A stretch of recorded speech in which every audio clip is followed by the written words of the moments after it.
Here's how to make Google your homepage on your iPhone in Safari. So if you're on Safari and you prefer to use Google, it's a traditional thing that you can set a specific website to be the homepage for a web browser like Safari, Google Chrome, Firefox, any of that stuff. But if you open up the Safari app here, you'll see maybe favorites, whatever you have set on here, a background, but it's not a specific website.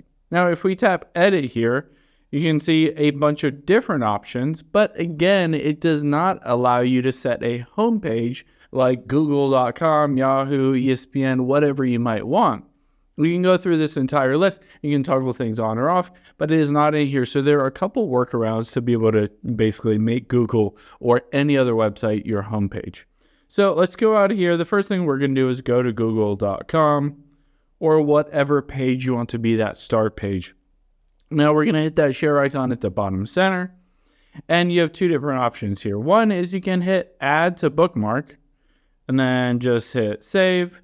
And now if we open up a new tab, you'll see Google is now on here. So it's basically, it'll open up like this, and then one click away, you'll get to Google. But there is another option as well that only takes one tap and you'll get to Google.